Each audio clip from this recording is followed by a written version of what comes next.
Good morning everyone. আজকের এই দিনে ব্লগটা শুধুমাত্র যাচ্ছে আমার গোপু সোনাকে ডেডিকেট করে, কারণ আজকে আমার গোপালের মুখে ভাত বা অন্নপ্রাশন, তোমরা যেটাই বলো।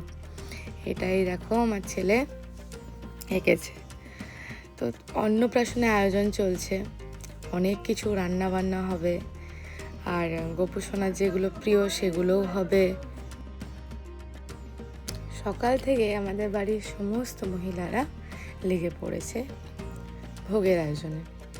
আমাদের বাড়িটা বলি একান্নবর্তী পরিবার, আর আমাদের বাড়িতে আমাদের কুলদেবী মা সিংহবাহিনী আছেন, আমাদের কালী মা কালী আছেন, আর দামোদর আছেন, তার সাথে সাথে মা দুর্গা আছেন। তো আমাদের বাড়িতে এই ভোগ সেবা নিত্যদিনের ব্যাপার, আর এগুলো করতে খুব পছন্দ করি আমরা।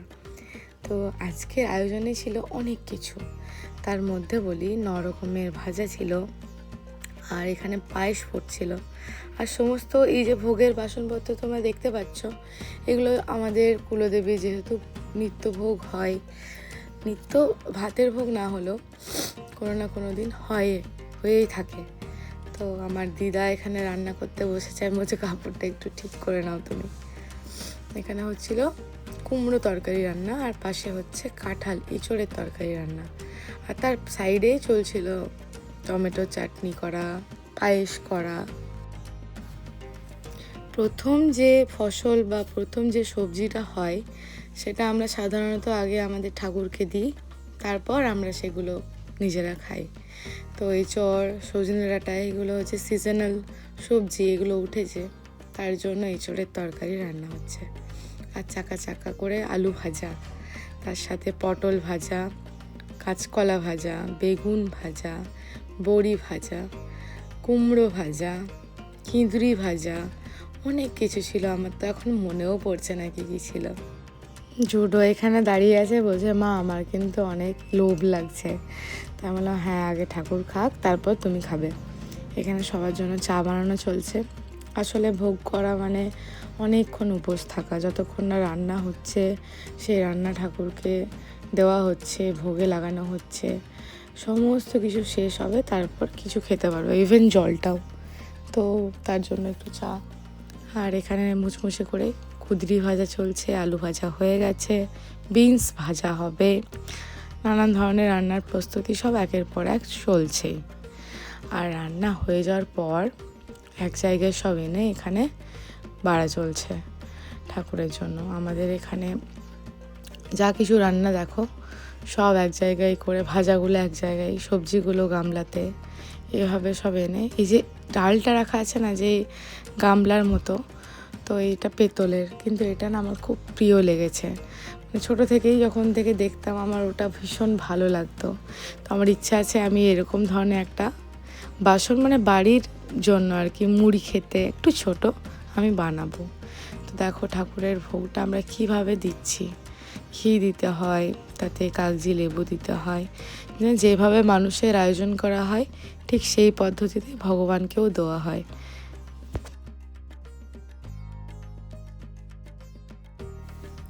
এগুলো আমি ছোট থেকে দেখে আসছি, তো কাজেই এইগুলোতে আমিও মানে এগুলো পারি। মানে ঠাকুরের ভোগ যদি আমাকে রান্না করতে দেওয়া হয়, আমি জানি কিভাবে ঠাকুরকে সাজানো হয়, ভোগ দেওয়া হয়, কিভাবে ঠাকুরের ভোগ রান্না করা হয়, ছোটো থেকে দেখে অভ্যস্ত।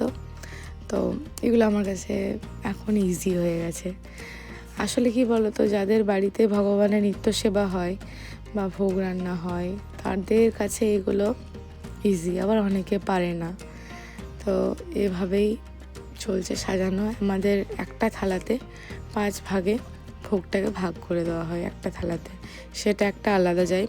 আর বাদ বাকি যেমন আমাদের মা সিংহবাহিনী আছেন, দামোদর চন্দ্র আছেন, তো ওই ভোগগুলো আলাদা আলাদা পাত্রে সাজানো হয়। আর এখানে আমি লিখছি ভগবানকে, আমাদের বাড়ির যে কোনো শুভ অনুষ্ঠান হোক, প্রথম যে পত্রটা আমরা দিই সেটা আমরা ভগবানকে দিই। আমরা এটা মন থেকে মানি যে ঠাকুরের আশীর্বাদ নিয়ে যে কোনো কাজে নামলে সে কাজে সফলতা আসেই, এটা দেখে আসছি। তো সেই রিচুয়ালটাকে আবারও ফলো করা, সামনে আমার ছেলের জুডোর পইতে প্রথমে আমি আমাদের কুলদেবী মা সিংহবাহিনীর নামে একটা পত্র লিখছি, এবং যখনই ভোগটা ওনাকে দিতে যাব ওই পত্রটা দিয়ে ওনাকে বলবো, মা যেন সব কাজ নিখুঁতভাবে পেরিয়ে যায়, তুমি গিয়ে সব গুছিয়ে দিয়ে এসো। এই হচ্ছে নিয়ম।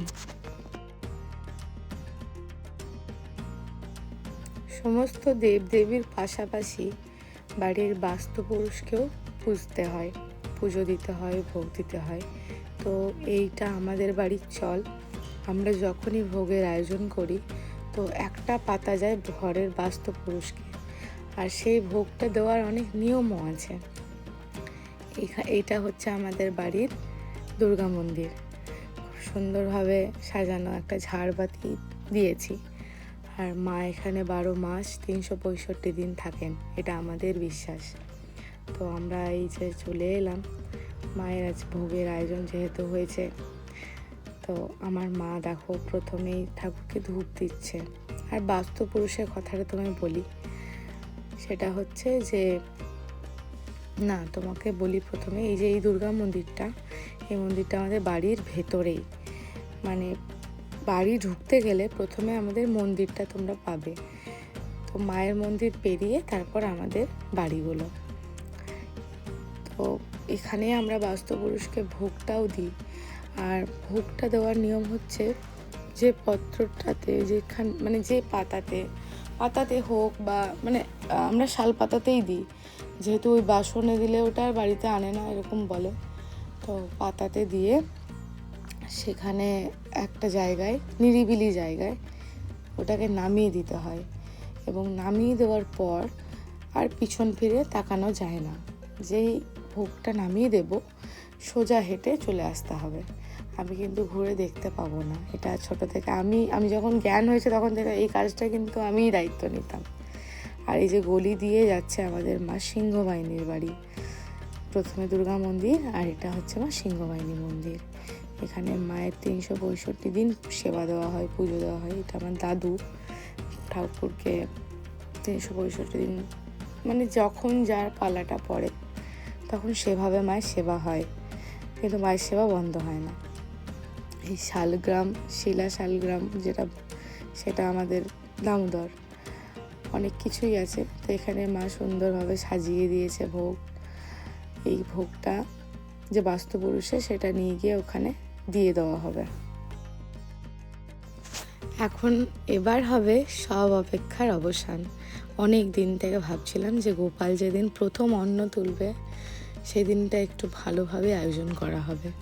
তো এর থেকে ভালো আমার মনে হয় না কিছু হতে পারে আমার কাছে। আমার ছেলে স্নান টান করে রেডি, বলছে মা আমি গোপুসোনার দাদা, তো আমি গোপুসোনাকেই ভোগটা দেবো। আমার ছেলে খুব যত্ন সহকারে ওর ভাই গোপালকে খাইয়ে দিচ্ছে। গোপালের জন্য অনেক কিছুই, যেগুলো গোপালের প্রিয় সমস্তটাই এনেছি। আর গোপাল সুন্দর সেজেছে, একটা হলুদ জামা পরেছে, সাথে পাগড়ি। আর সব কিছু মিটে যাওয়ার পর আমাদের প্রায় 3:30 বেজে গেছিলো। আমরা তখন খেতে বসেছিলাম।